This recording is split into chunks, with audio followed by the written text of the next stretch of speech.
The wind howled outside as the two siblings stepped into the old house, flashlights barely piercing the thick darkness inside.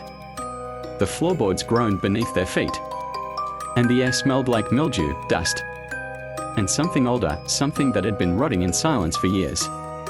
Thunder rumbled above, making the windows tremble in their frames. They moved cautiously through the front room. A faded portrait hung crooked on the wall. A woman with hollow eyes and a stiff expression, watching them with a gaze that felt far too real. "She's the one who lived here," the older one whispered. Before she disappeared, a sudden thump echoed from the second floor. They froze in place, eyes wide, holding their breath. "What was that?" the younger one asked, clutching the flashlight tighter. "We are not alone," the other said quietly. Step by creaking step, they climbed the staircase. The walls seemed to close in around them, and the temperature dropped with every step. Then, from somewhere up ahead, a whisper slid through the air, faint and cold. "Come closer, closer," it said, almost lovingly. At the end of the hall stood a door, slightly ajar. Inside, something creaked rhythmically, like a rocking chair swaying back and forth. Swallowing their fear, they pushed it open. The room was dim, lit only by the flicker of an old lamp in the corner.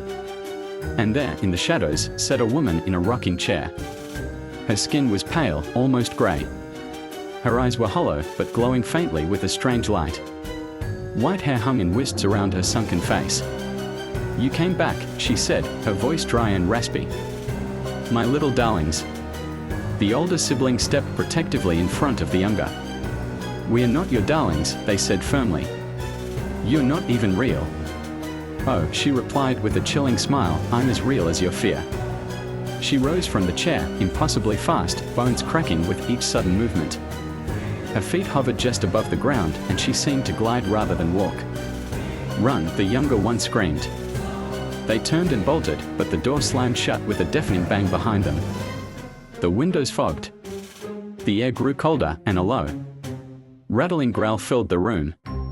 "No one leaves Granny's house," the old woman hissed from behind them. They raced down the hallway, back toward the mirror.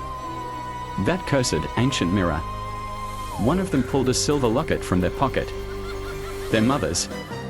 She'd said it would protect them, though she never explained how. "She said this would protect us," the older one muttered. Without hesitation, they pressed the locket against the mirror. A flash of brilliant white light exploded from the glass, filling the hallway.